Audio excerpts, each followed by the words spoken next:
ஆட்சி மாற்றம் ஏற்பட்ட பிறகு நம்முடைய மாண்புமிகு தமிழ்நாட்டு முதலமைச்சர் இது போன்ற புத்தக திருவிழாக்கள் வெறும் சென்னையில் மட்டும் நடந்தால் பத்தாது, ஒவ்வொரு மாவட்டத்திலும் நடத்த வேண்டும் என்று கேட்டுக்கொண்டதன் அடிப்படையில் தொடர்ந்து ஒவ்வொரு ஆண்டும் ஒவ்வொரு மாவட்டத்திலும் இது போன்ற புத்தக திருவிழாக்கள் நடைபெற்றுக் கொண்டிருக்கின்றது.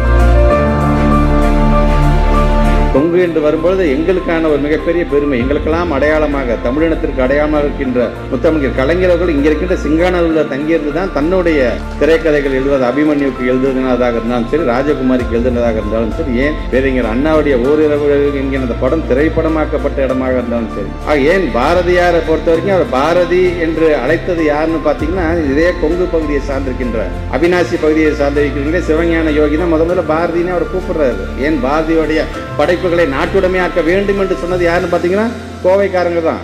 ஆக இப்படி பல்வேறு பெருமைகளை உள்ளடக்கிய ஒரு கொங்கு பகுதியில் இன்றைக்கு இது போன்ற திருவிழாக்கள் நடைபெறுகிறது என்பது உள்ளபடியே எங்களுக்கு பெருமையாக இருக்கின்றது.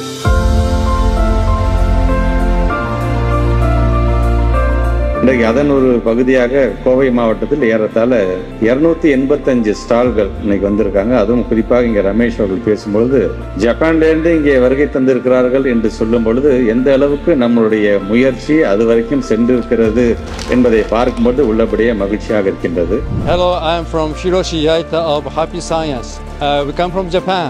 In January, we started to visit Tamil Nadu, and we found that Tamil Nadu people are book lovers, like to read very much.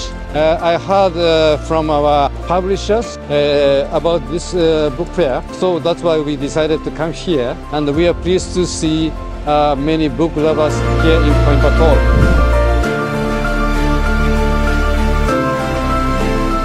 வருகை தந்திருக்கின்ற நீங்க ஏதோ ஒரு புத்தக திருவிழா நடக்குது வந்தோம் வேடிக்கை பார்த்துட்டு போனோம் என்று இல்லாமல் பெற்றவங்களுக்கு நான் வைக்கிற வேண்டுகோள், பள்ளிக்கல்வித்துறை அமைச்சராக நம்முடைய பிள்ளைகளுக்கு என்னென்னமோ நம்ம வாங்கி தரோம். முதல்ல அந்த குழந்தைங்க 3 வயசை கடந்துட்டாங்கன்னா ஒரு நல்ல புத்தகத்தை வாங்கி கொடுங்க. ஏன்னா இன்றைக்கு அந்த வாசிப்பு என்பது எவ்வளவு முக்கியம் என்பதை நீங்கள் உணர வேண்டும். நம்முடைய சென்னை இன்டர்நேஷனல் புக் ஃபேர் என்கின்ற வகையிலே பன்னாட்டு புத்தக கண்காட்சியை நாங்கள் நடத்தி கொண்டிருக்கின்றோம். ஏறத்தாழ 30க்கும் மேற்பட்டிருக்கின்ற நாடுகள் கலந்து கொண்டது. இந்த முறை 45 நாடுகள் கலந்து கொண்டிருக்கின்றது. அடுத்த முறை அது 50, 60 என்று எப்படி அது பெருகி கொண்டே போகின்றதோ அதே போன்று கோவையை சார்ந்திருக்கின்ற இந்த புத்தக திருவிழாவும் அதை போன்று அது அடுத்த கட்டத்துக்கு அது செல்ல வேண்டும்.